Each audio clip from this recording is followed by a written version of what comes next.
Hey guys, what's up? It's Nicole. Welcome back to my channel, Real Talk Recovery, where we talk about recovery from addiction and I share my life with you. So, real quickly before you get this video started, go ahead and give this video a thumbs up, subscribe to my channel, invite your friends, share the video, and don't forget to turn on your post notifications so that way you know when I go live. For those of you guys that are new, I go live every Monday, Wednesday, and Friday at 7 p.m. Central Standard Time. And on Friday nights, we have live stream MARA meetings, which is Medically Assisted Recovery Anonymous. So, anyone's welcome, but it's for people that are on maintenance medication. But if you're abstinent and you want to sit in or you want to come in, you're always welcome here, no matter what road to recovery you choose. It's just all about all inclusivity and no judgment. So come hang out with us on Friday nights at the MARA meeting. So I've gotten a couple of messages and I've gotten a couple of new subscribers, and I've seen about 3 comments now about how Suboxone saved several of your lives, but you're ashamed that you're on it. And I want to share a quick story with you, and hopefully this will help you to not be so ashamed, okay? All right.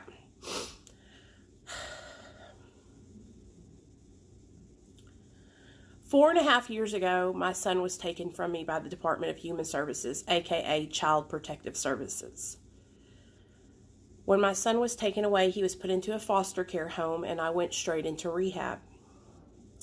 While I was in rehab, I was smuggling Xanaxes in, and I got popped in the rehab, and that's when my caseworker came, sat down with me and my counselor, and told me that if I didn't stay sober, they were going to terminate my rights. I had 2 weeks to pull it together and get out of treatment, get out into the real world, and stay sober for the rest of my life. And at that moment, I had no idea how I was going to do that, because any other time I had tried to get sober, I always relapsed. I had always looked down on mothers who got their children taken from them. I said I would never be a mom who got her kid taken from her. I said I would never, ever let my son go to foster care. How could anyone do that? And here I was in the treatment center, high on Xanax, busted by my counselor and my caseworker with my son in foster care. 14 days went by and I got out of treatment. And I was faced with the overwhelming obsession to shoot Oxy.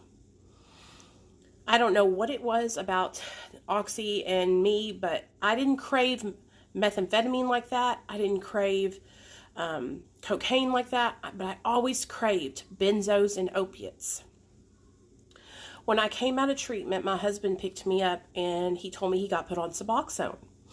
And I remember him telling me that day, and I was so upset, you guys, because I really had such a bad opinion on Suboxone because I had never been on it. I had always seen people take it in between getting high, and so that's what I thought it was. I thought it was just a way to maintain while you weren't on dope.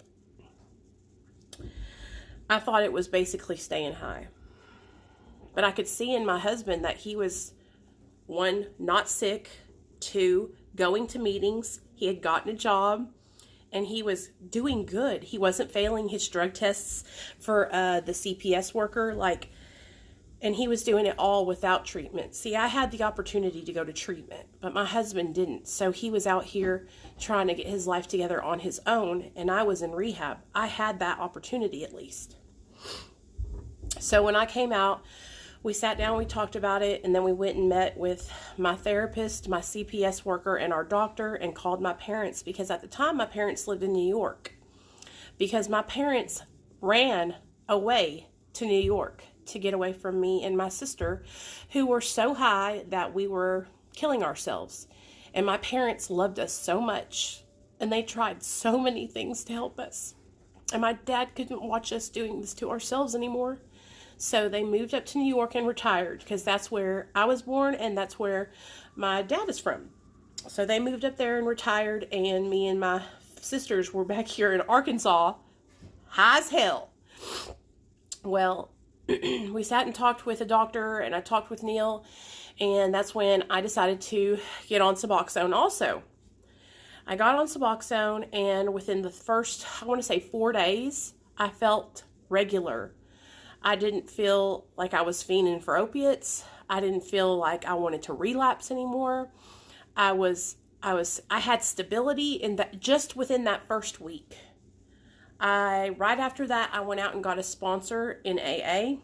I started going to meetings. I was going to about 2 to 3 meetings a week at that time.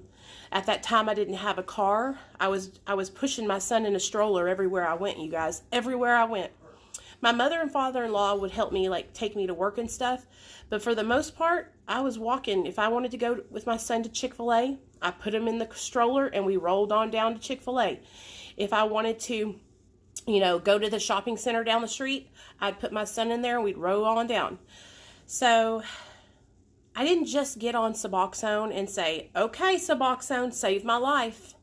I got on Suboxone and I got into a treatment program. I got into therapy. I got a sponsor, started going to meetings. And that, for me, you guys, was instrumental in my recovery. I needed therapy because I needed to learn a new way to cope. I needed support from other addicts and alcoholics because I thought I was all alone. And that's one of the feelings that us addicts go through, is we think that nobody else really understands what we're going through. But when in all actuality, so many people are right where we're at. So many people know exactly what you're going through.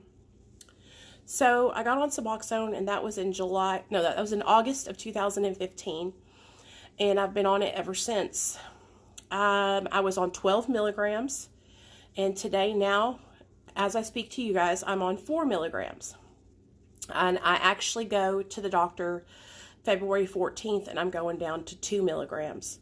And if you're on this channel and you're new, I will be documenting those tapers. You'll see it. It'll be in my Suboxone taper playlist. And I will upload the day I go down to 2 milligrams, the next day, and the next day, and the next day. So you can kind of see if there's a difference. And hopefully that will help you guys. But for those of you that are on Suboxone, I want you to understand something. It's taken me every bit of 4 years to get to a spot where I'm stable in my thinking. I'm stable in my financial situation. Like, I got a job. My husband's got a job. I've got a car. He's got a car. I got a house. We got a roof over our head. We got a washer and dryer to clean our clothes with, which I had to just spend $170 on fixing a dryer. But shit, it was worth it because I was going to have to buy a whole new set. But that's off topic. What I'm saying is, like, my life, I have my life pulled together now. And I just started tapering last year in March. That's how long it has taken me to get to 4 milligrams. Like, I'm only going down 2 milligrams every 3rd month. So I only taper quarterly. So I'm not tapering down by the week. I'm not tapering down by the month. I'm tapering down every 3rd month, 2 milligrams. Also, I was ashamed too. Okay, I was ashamed to be on Suboxone also. That's why I started this channel, because I was going and I was hearing all these people who got sober through abstinence, and they were sharing their story on Facebook, they were sharing their stories on YouTube, and I was like, so I looked up to these people. I was like, wow, they're sober, they're telling their story, maybe I could tell my story, So I started telling my story on Facebook. I've never been one to hide or lie or make up anything. So when I would get to the end of my story, when Suboxone came into my recovery, I'd tell it like it is. Yep, I'm on Suboxone. I've been sober for a year. Because I didn't start telling my story until I'd been sober for a year. And the response that I got was very mixed. I got a lot of people who were on Suboxone who were like, thank you so much for speaking out. Thank you so much for sharing. You've given me the strength and the courage to share my story. I'm no longer ashamed. And then I got a response from people who were abstinents and who were very judgmental, who would say, you're not clean. Why are you sharing your recovery? You don't have a short story to tell. You're not sober. You're just trading addictions. Okay? And then I would get a mixed in-between group of people who would say, do whatever I needed to do, but did I know I needed to get off Suboxone? Like, I shouldn't be on it forever. This is what these people would say. And so when that started happening, I was like, damn, man, there's no support out there for people like us. There's no support.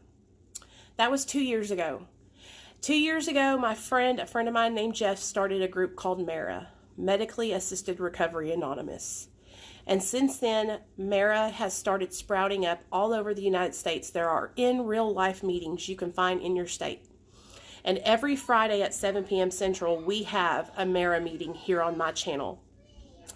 It is a non-judgmental, all-inclusive group of men and women that are seeking a healthy lifestyle and recovering from the disease of addiction and utilizing evidence-based medication in the treatment of substance use disorder. Sorry, it's a mouthful, y'all, but it's for us and by us. Okay, that's what I'm trying to say. So I worked really hard to get approved to facilitate meetings here on Fridays for MARA. So every Friday you can come here and you can know there's going to be a MARA meeting here, and it's an approved MARA meeting. So if you're someone who is on probation or needs a sheet signed, all you got to do is email me and I will sign your sheet and send it back to you, and that can help you for your meetings. If you're somebody who's in a MAT treatment program and you go to methadone, Suboxone clinic, and there's not MARA available in your state, let your clinic know that there's online meetings. Give them the YouTube channel. Let them know. I'm trying to make flyers so that way you guys can take them to your groups to let people know that there is this web-based meetings on Friday. Long story short, I used to be ashamed too, you guys, but then I realized the bigger picture. And this is not about me. This is about helping other people, and this is about giving other people the courage to speak out and not be ashamed, because there is no shame in seeking help. There is no shame in needing treatment. Suboxone is a life-saving medication, and if used correctly in combination with therapy and recovery programs, it can literally change your life. So do not let anyone ever shame you for being on medically assisted treatment. And if you have any questions, there is a video I made called Addiction versus Dependence. Just go to that video. And if you're someone who says, oh, it's just trading addictions, please refer to that video. I will link it in the comment section below. Addiction versus dependence. There is a difference. Those of you that are on Suboxone, you're taking it as prescribed. You are dependent upon that medication. But no, you are not in addiction anymore. You are not actively using. With addiction comes negative consequences, lying, cheating, stealing, prison, jails, institutions, and death. Do I look like I'm doing any of that to you right now on Suboxone? Hell to the no. So, around here on Real Talk Recovery, we do not judge anyone for their path. We support you no matter what. We're open-minded, non-judgmental. Come on in, have a seat. Welcome the person beside you. Let the person know that you see that comes into our little live streams. Welcome them. Hey, what's up? Come on in. Welcome. We're not here to judge you. Who am I? I'm not God. Who are you? You're not God. You know, that's the thing, you guys. Opinions, everybody's got one. Everybody's got an opinion. Just because we don't agree on something doesn't mean we can't work together. If you have a bad opinion of medically assisted treatment, Suboxone or methadone, I'm asking you kindly and respectfully, just keep it to yourself. If you're over here on Real Talk Recovery, remember, okay, this is a channel where she supports maintenance. I'm going to keep that to myself. That's it. And we can all coexist together. I talk about a lot of recovery related things. I give tips and tricks on how to stay sober, how to do the right thing. I do big book studies, step studies. We have story times. We have guests on the channel. Man, we do so much stuff over here, and it's all related to recovery. It's not just about Suboxone. So just take that out of your mind. If you're somebody who's judgmental about Suboxone, just look at me and see me as the human being that I am. And don't think of me as a person who's on Suboxone. Think of me as a person who has changed her life. And I wouldn't be here today if it wasn't for God, maintenance medication, and this 12-step recovery program through AA. So that's for any of you guys that are out there that are ashamed. And I love you guys, and you don't have nothing to be ashamed of. ever. And if you have a story of success on Suboxone or methadone and you want to share it here on my channel, just text me at 501-991-5149 or DM me on Instagram at Real Talk Recovery, or email me at demayon@yahoo.com. All right, you guys. Love y'all.